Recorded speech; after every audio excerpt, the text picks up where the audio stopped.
Let me feel your love again. 'Cause I've been running round and Hello friends, and welcome back to another full week of training.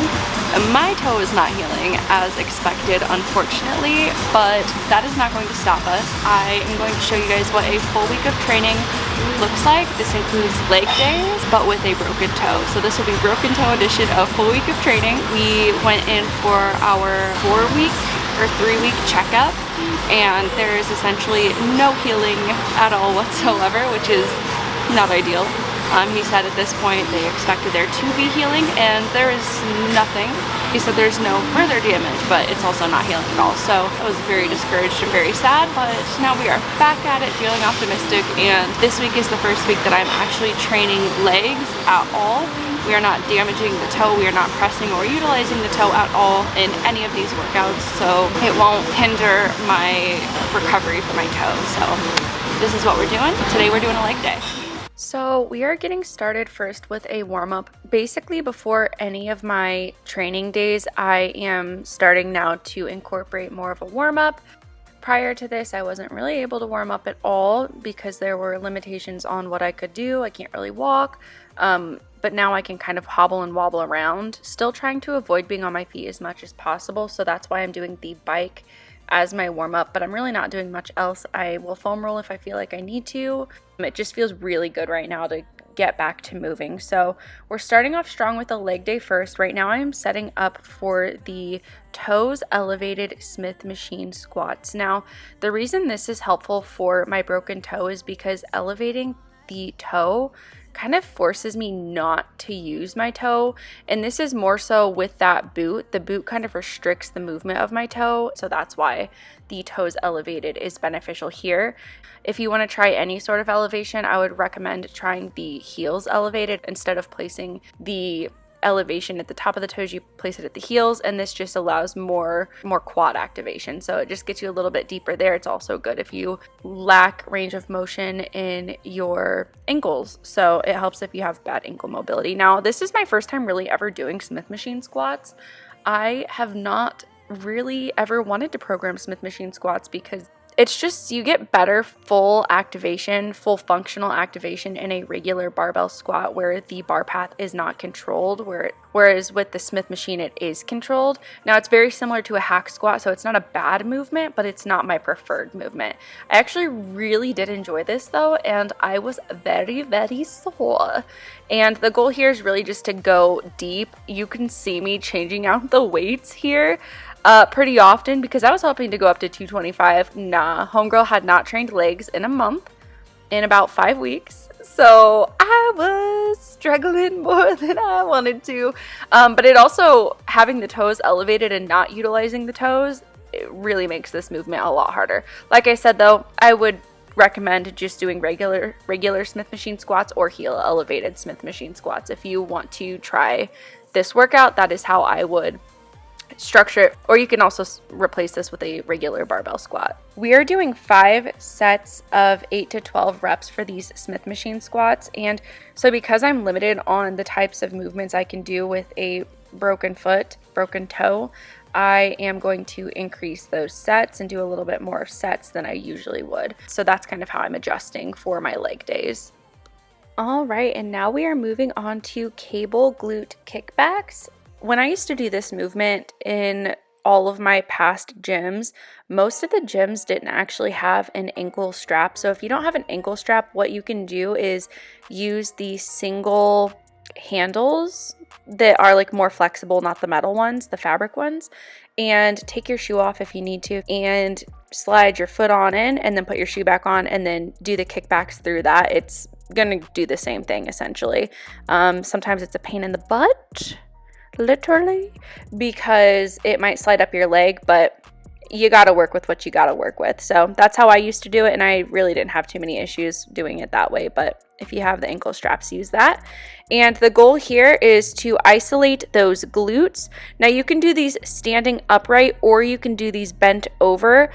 Position yourself wherever you feel your glutes the best. I personally kick straight back and feel this best in my glutes. Some people kick back with a slight angle. The more you kick to the side versus straight back, the more you're going to work more of those hips. So like the glute med, glute min will be targeted a little bit more if you kick more to the side versus if you kick straight back, you're going to work more of that glute max. And I have not done glute kickbacks in a freaking hot minute, and I have missed them. Those were my go-to booty builder, bodybuilder movement back in the day. Honestly, I just haven't done them because, like, you know, sometimes there's a stigma behind exercises, and this is one of those ones that kind of just had a stigma where, like, as a powerlifter, I felt cheesy doing glute kickbacks, and now that I'm injured, I'm kind of second guessing that because it is a great one for the glutes. Then we're moving on to single leg extensions. This is a great one for my broken toe because I don't have to really worry about pressing against my toe. And for our final movement of the day, we are doing 3 sets of 8 to 12 hip abductions. This movement I haven't done in a while either, but it's a good one. And it's a real good one for someone who has a broken toe. So that's why we're doing it. Now we are moving on to day 2.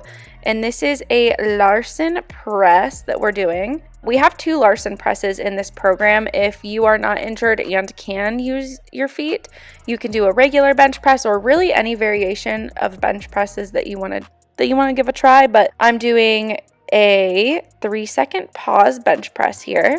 And we are doing 4 sets of 7. This is week 4 in the cycle, so this is more of a volume block that we've got going on here, meaning we're increasing the reps each week. So this is the final week and the highest in reps that we have gone so far. So 4 sets of 7. We worked up to 22.5 kilos each side, I believe. Yes, and these were freaking hard. I kind of overshot those RPEs because I was supposed to go at RPE 7 and I went to like RPE 11, which, you know, you're not supposed to do that. But I did do it, and shit happens, and sometimes you do it. Sometimes you overshoot it because you have goals in your head and you just want to push yourself a little harder. Then we move on to the seated barbell overhead press. All of my accessories moving forward are 3 sets of 8 to 12. Now, with my toe, again, like I said, you are going to experience using your toe even in movements where you don't expect to use your toe. So in an overhead press, your toes actually grip to the floor and stabilize. So I'm losing some of that stability, which is not necessarily great for powerlifting because when you're lifting heavy, you want to be as stable as possible, which is, again, like, that's the reason we wear flat shoes like Vans or Converse when we deadlift and squat. That's the reason why we don't bench press heavy on a stability ball, because we want to be very, very stable. Of course, I say that and I'm doing Larson presses, which specifically challenge your stability, but it's in a safe manner versus in a completely unstable environment. So yeah, we're doing these barbell overhead presses, and I'm kind of using the bench to help stabilize my knees, almost like when you do a lat pull down, you have a machine, you have the little padding hold down your knees so that you stay stable. It's kind of the same concept that I'm using here to help stay stable. Oh, you can see Brian's little foot popping into the screen. He's doing rows off to the side. He's doing seal rows. So that's why his foot is popping in there. But yeah, that's the same concept that we are using here, trying to keep my legs locked into place from around my knees. The next movement that we are going into is upright or seated machine chest presses. And this is where I started to get nervous about loading my own plates. This is also the first week that I have started loading my own plates, since I can kind of wobble around on my foot safely, or I guess without pain. Yeah, loading the plates is very terrifying now. Anywho, we are now moving into single arm bent over tricep kickbacks, and I think I'm working with 20 or 25s here. I know that I'm finally going up in weight with my tricep accessories, just because in my off season, that's when I see the accessory movements kind of go up a little bit more, because I have more energy and more focus to put on accessories in comparison to when I'm going very, very heavy. and training with high intensity in my compound movements. Moving on, we are doing incline lateral raises. So I'm leaning back just slightly on the bench. You'll want to make sure you're bringing your arms all the way down to your sides for this movement. And what this does is it increases that stretch in the shoulders so that when you're coming back up, you're going to recruit more muscle fibers in those shoulders. So that's what this movement is for. It is a good one. I don't do this one too often, but I thought it'd be a fun one to kind of switch things up, because in your training, you don't want to stick to the same movements. You do want to vary your movements and probably cycle through. You could cycle through 3 or 4 every 4 or so weeks and be pretty dang good throughout the year. But it is nice to switch things up for longevity in your training and also just for funsies to make sure your training feels fun and spicy. So while you do want to incorporate movements that are beneficial for your goals, it's also okay to incorporate movements that are beneficial but also fun and different than what you're used to for longevity in your training. Something I always ask my clients is, are there any movements that you want to incorporate? If they have goals that are very general, like fat loss or just general strength, I encourage clients to try, and you, even if you're not a client, to try new movements. And even in powerlifting, even with sport-specific training, there is usually a little bit of room for play. And I think that training should be a little bit like play. It should be fun for you. So if you can try new movements that are different or things that you don't do too often, I say you definitely should. So now we are moving right along into day 3 of our training this week, and this is another leg day. We are working with toes elevated barbell RDLs, and we are doing this for 5 sets for the same reason that we did 5 sets of the squats at the beginning of the week. And this is just to get more volume because we only have 4 movements. So because I'm limited on movements that I can do, I am going to increase the volume by increasing these sets here. And that's how we're working around that. With this, you might notice, so my toes are elevated, but I will soon in a second here put on another tiny little half-pound plate onto the right side. And the reason I do this is because I'm trying to get my toes as even as possible with my boot that I have. It elevates my toe just a little bit higher than my regular white shoe, so I'm trying to just get my foot as even as possible to prevent imbalances. That's why I do that. Now with the toes elevated barbell RDLs, this is a great movement for you to try as well, whether you have an injury in your foot or not. This is a really good one. It gets more of a stretch in those hamstrings, which intensifies that hamstring stretch for your deadlifts, and it is a killer accessory. And I honestly am having a mostly love relationship but a little bit of hate, because the soreness that I am getting after these deadlift days are insane. They are killer, but in the best way possible, but also in the worst way possible, because I am not used to feeling this dang sore. And this day really does it for me. With RDLs, with Romanian deadlifts, you will have a dead stop at the bottom. I'm kind of doing a touch and go, but I'm actually letting the bar fully touch the floor. With stiff leg deadlifts, it's different because you keep and maintain that tension the entire time. So the only real difference between the RDL and the stiff leg deadlift is, or I guess the biggest difference is the hard stop at the bottom versus maintaining tension and not letting the plates touch the bottom at all.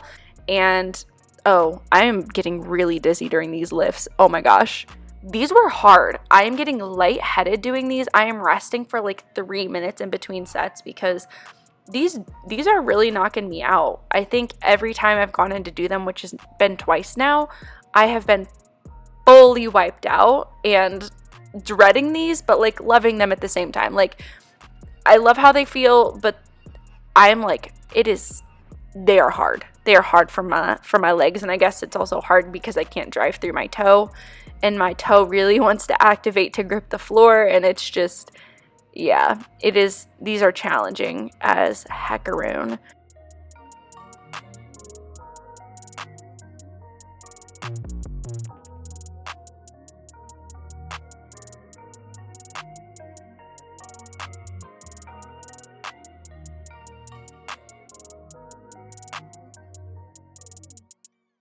All right, we finally move into our next movement. We are working on some barbell hip thrusts, and we also are doing 5 sets of these as well, just to really target the glutes as much as possible. I was kind of playing around with how to do these because, again, your toe is being utilized when you're doing these hip thrusts. Normally, you want to drive through your toes.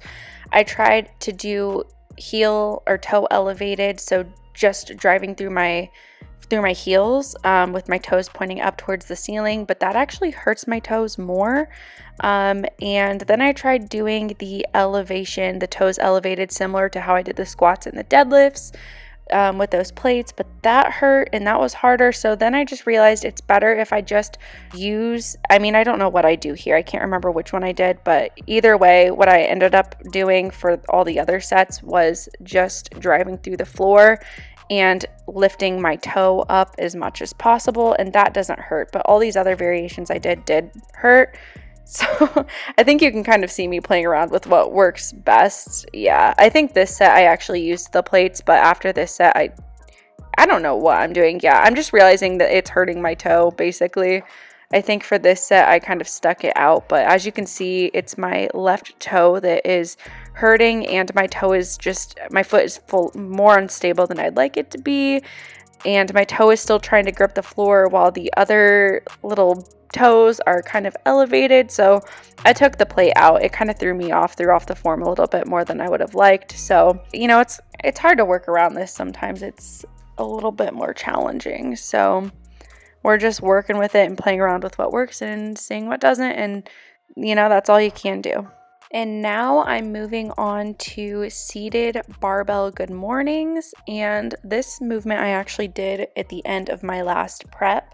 So this one isn't necessarily a newer movement. I've been doing it for a while now, but like I said, I took a month off, so it's been a month since I've actually done them. And it just so happened to be a really good variation to really target the posterior side of my body, and I can't do regular good mornings because obviously I can't stand right now, so well, at least stand while performing this. So the seated good mornings just so happen to be a good variation to target my back, and so that's what we're doing. Oh, that's I was just showing you some of the things that I listen to. I usually don't listen to hardcore music. Lately I've been watching like peaceful YouTube videos, and that was what I just so happened to be listening to during my training. Next, we're moving on to what is supposed to be single leg hamstring curls, and you're going to watch me in this clip get extremely not really frustrated, just bamboozled more so. I wasn't mad. I was just like, what the heckaroon?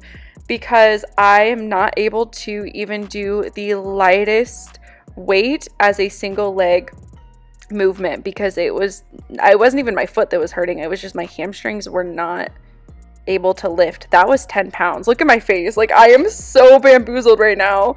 I cannot believe that's